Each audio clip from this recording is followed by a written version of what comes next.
Hi friends, இப்போ வந்து நம்ம என்ன பண்ண போகிறோம்னா காலிஃப்ளவர் வச்சு தான் செய்ய போகிறாங்க. அது காலிஃப்ளவர் வந்து சின்னதாக கட் பண்ணிட்டு கொஞ்ச நேரம் சுடுதண்ணில் போட்டு எடுத்துக்கணும். சுடுதண்ணில் போட்டதுக்கப்புறம் மைதா மாவு வந்து 2 கப்பு ஆட் பண்ணிக்கணும். மைதா மாவு வந்து 2 கப் ஆட் பண்ணிட்டு மிளகாய் தூள் 1 ஸ்பூன் ஆட் பண்ணணும். மிளகாய் தூள் 1 ஸ்பூன் ஆட் பண்ணதுக்கப்புறம் உப்புத்தூள் வந்து 1 ஸ்பூன் ஆட் பண்ணிக்கணும்.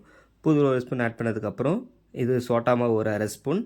அதுக்கப்புறம் பார்த்தீங்கன்னா சிக்கன் 65 மசாலா அது ஒரு கொஞ்சமாக ஆட் பண்ணதுக்கப்புறம் நம்ம வாட்டர் வந்து தண்ணி வந்து அதுக்கு எவ்வளோ ஆட் தேவையோ அவ்வளோ வந்து தண்ணி ஆட் பண்ணிட்டு ஃபுல்லாக மிக்ஸ் பண்ணினே இருக்கணும். அது வந்து கட்டியே கட்டாத அளவுக்கு ஃபுல்லாக நம்ம வந்து மிக்ஸ் பண்ணினே இருக்கணும். மிக்ஸ் பண்ணதுக்கப்புறம் சுடுதண்ணில் போட்டு வச்சுருங்க பார்த்தீங்களா காலிஃப்ளவர், அதை எடுத்து அதில் போட்டு ஃபுல்லாக அந்த காலிஃப்ளவர் ஃபுல்லாக மசாலா ஓட்டுற மாதிரி மிக்ஸ் பண்ணிட்டு வந்து எந்த ஒயிட்டும் ஆகாத அளவுக்கு ஃபுல்லாக ரெட்டாக இருக்கிற அளவுக்கு ஃபுல்லாக மிக்ஸ் பண்ணிக்கணும். ஃபுல்லாக மிக்ஸ் பண்ணதுக்கப்புறம் அது ஒரு 10 மினிட்ஸ் நல்லா ஊற வைக்கணும். ஊற வச்சு தான் சாப்பிட்றதுக்கு நல்லாயிருக்கும். ஃபுல்லாக அந்த டேஸ்ட் காலிஃப்ளவர் அப்புறம் எண்ணெய் ஆட் பண்ணிக்கணும். எண்ணெய் ஆட்கம்னா அது ஊறிட்டு 10 நிமிஷம் ஊறிட்டுக்கப்புறம் நம்ம வந்து எண்ணெயில் போட்டு எடுத்துக்கணும். ஃபுல்லாக நல்லா அது வெந்தால் தான் ஃபுல்லாக சாப்பிட்றதுக்கு நல்லாயிருக்கும். ஃபுல்லாக வெந்ததுக்கப்புறம் இது ரெட் கலர் ஃபுல்லாக ஆகிடுதுக்கப்புறம் நம்ம வந்து ஒரு பிளேட்டில் வச்சு சாப்பிட்லாம் ஃப்ரெண்ட்ஸ். தேங்க்யூ.